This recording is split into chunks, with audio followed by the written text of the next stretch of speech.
Hey, are you okay? A little nervous, huh? That's okay. Normal, even. I don't suppose anyone goes into their cervical screening without feeling at least a tiny bit apprehensive. Sure, for some people it's not a big deal, but for others it can be especially difficult, especially if you have previous trauma. Even if you don't have previous trauma, it can just be something that you're particularly anxious about. All reactions to it are completely valid. Yes, including yours.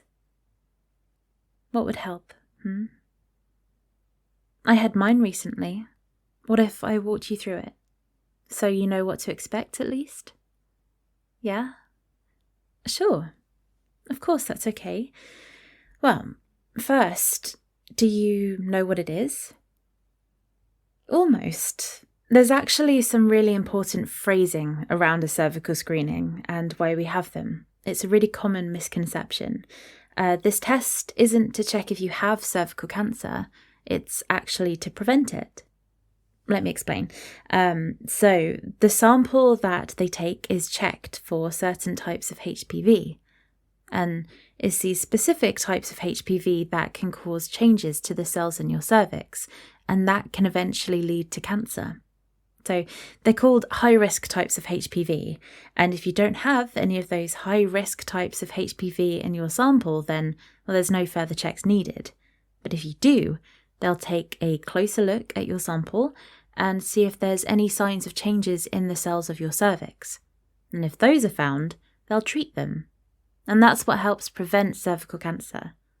See, it's not as simple as checking to see if you have signs of cervical cancer. It's a first and second line of defense against it. And last week, it was my turn. Well, it wasn't my first rodeo, it was my second, actually. I must admit they're not something I massively worry about now. Before I had my first cervical screening, or some people call it like a smear test, I had a procedure to insert my IUD, and that was pretty tough. And I had no idea if a cervical screening would be the same sort of feeling or not. So when I went for my first one, and it was so much quicker and easier for me, I found I was much less apprehensive for my second. Let's see. Well, the night before, I had a nice long soak in the bath. I love doing that anyway, but it felt like a good idea to get nice and relaxed. And I thought about what would make me feel the most comfortable, and I decided I would feel better if I took the time to do some grooming. I didn't bother doing that last time. There wasn't really any need to, and if you aren't comfortable with it or don't normally do so, then you absolutely don't have to.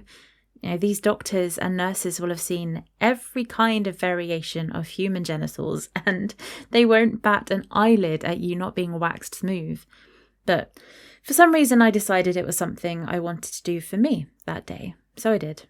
And again, you absolutely don't have to, just because that's what made me feel comfortable on the day. I made sure to drink plenty of water and got an early night. Well, by my standards anyway. Being hydrated is important at the best of times, but in a situation where you could potentially be feeling a lot of stress and you don't want to be dealing with dizzy spells and blood pressure on the wonk, do you? I got up early enough the next day to make sure I could have a good breakfast and relax a little before I left. I read a book, took time for a quick walk, and then had a shower to freshen up. Entirely for my own peace of mind and comfort. Bodies sweat. We know that. Doctors and nurses know that. They're not expecting you to arrive full of perfume and roses. In fact, putting too much effort into making sure you smell like a magical floral being with no sweat glands can be damaging. Putting anything scented on your vulva can mess with your pH balance, and that can cause a whole bunch of health problems and even make odours worse. So really, all you need is warm water and a gentle, unscented soap. I put on something that was super comfy, like clothes that weren't very form-fitting and I could move in without feeling restricted, stuff that was easy to take off and put on again, and Crocs. course. What else? Slides on and off, super comfy, stylish. Let's not get into the croc debate right now. I did wear the platform ones though, because they're cool. Anyway, I arrived about 5 minutes early, which gave me time to check in, head to the waiting room and take some deep breaths. Genuinely, Careless Whisper was playing over the speakers in the waiting room, so naturally I texted a bunch of people about how it was setting the mood. Then I heard my name get called and a lovely nurse took me into the appointment room. It's not like you get in there and immediately whip your kit off. You'll be asked to take a seat first while they get up your details and run through some things. Like checking your birthday, asking if you'd like to have a chaperone with you. A chaperone. Basically asking if you would like another member of staff to be present in the room during the examination. If you aren't comfortable being in that situation one-on-one, some extra peace of mind, someone to advocate for you. You can request one at the time of your booking too. Oh, sure, there's loads of things you can request to try and make you more comfortable. You can let them know that you're a little nervous. You can ask for a chaperone. You can ask to book a double appointment if you want to make sure you have time and can take it slow. They'll be keen to make sure that you're happy and comfortable. You can even request a smaller speculum if you're worried about that. You might even be able to ask to do the insertion yourself with supervision. If it would give you some peace of mind, ask if they can use extra water-based lubricant. They run through some other questions, asking if you've experienced anything unusual down there lately, any irregular discharge, pain during sex, contraceptive information. If you have breast tissue, they might take it as an opportunity to remind you to check yourself regularly for any irregularities, which I do whenever I have a shower, and it just kind of became habit. But if that kind of questioning makes you uncomfortable, you can always let them know beforehand and make sure that they don't bring it up. But if it is something that you need to be doing, then this is a really great opportunity to ask if you're doing it correctly or to be shown how to do it if you've never done it before. And they can demonstrate on themselves, not on you, so you don't have to worry about that. It's not necessarily time to drop underwear yet. They might tell you what will happen afterwards before you get started. So, regardless of whether or not your results are normal, you'll probably receive a letter, so don't panic when it arrives. It doesn't mean that they found something, it just means they're sharing your results, whatever they may have been. And if you have the NHS app, then they'll notify you on there as well. Providing everything is normal, you don't have to do it again for 5 years. It used to be 3, but they've increased it to 5 in the UK. It's still 3 in Northern Ireland up to the age of 49, and then it increases to 5 too. But you definitely don't need to worry if you've ever put off going. I know it can be really nerve-wracking worrying about being judged for not booking in when you should have, on top of everything else, but honestly, they're just happy you're there at all. It's a judgment-free space, and they know it's not easy for everyone. Now, this is the last part before they get started. They'll ask you if you have any questions at all or if you want them to go back over through anything again. Don't be shy. If you have questions or concerns, this is your chance to answer them. Again, they're there to do their job and swab your cervix, but they're also there to put you at ease. Once you're ready, they'll give you some privacy while you undress your lower half and give you a bit of paper to cover your lower tummy and pubic area with.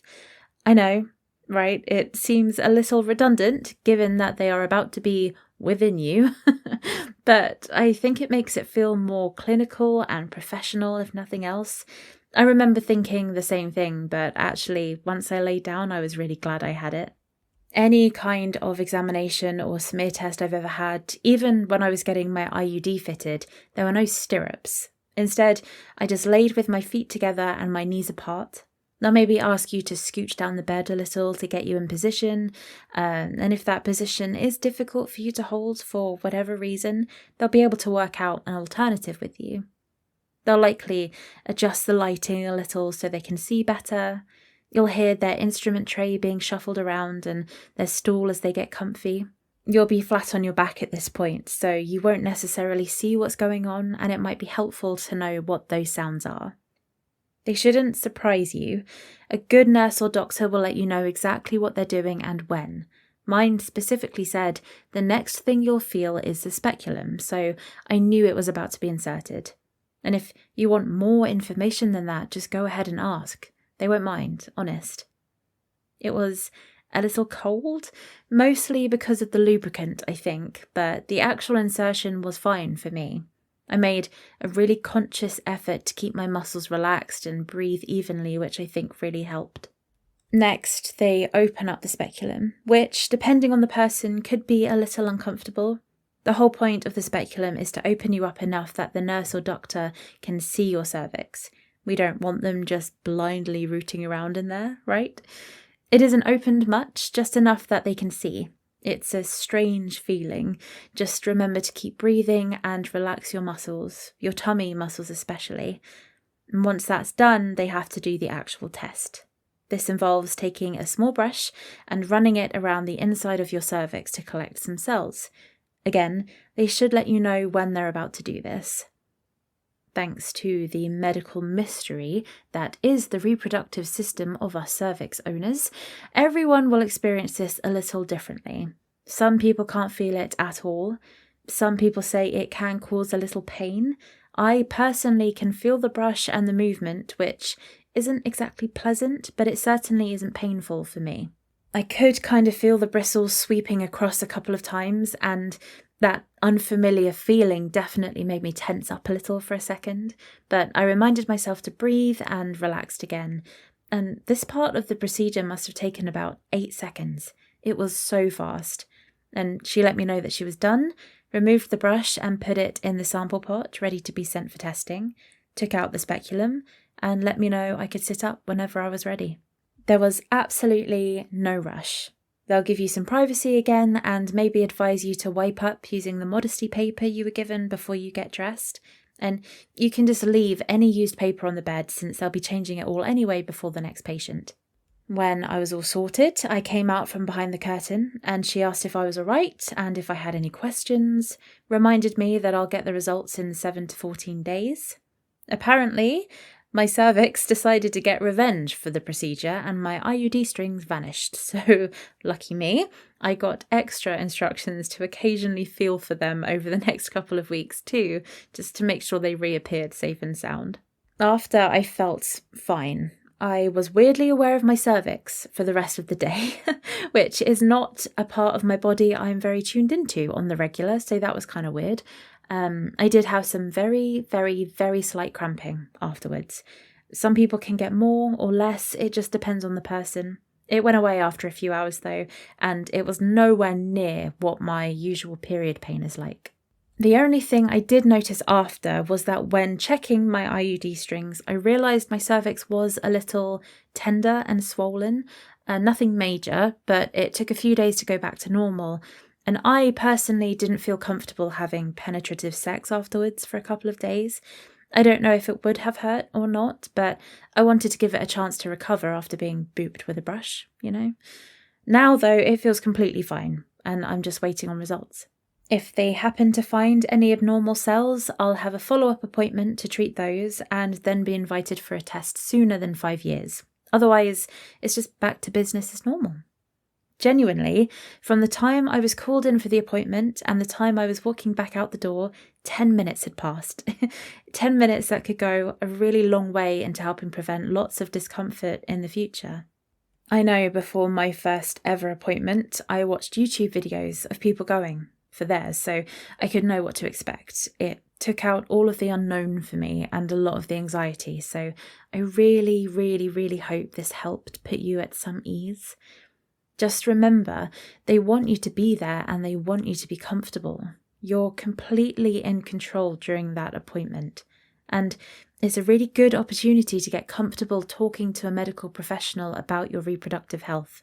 Should anything else come up unusual that you need to raise with a doctor in the future, maybe you'll feel comfortable and able to do so, right?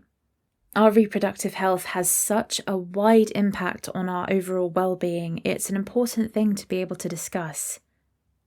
Do you feel a little more like you know what to expect now? It's not always an easy thing to do, so I'm really, really glad that you're taking the step. You're going to do great. And I am so, so proud of you.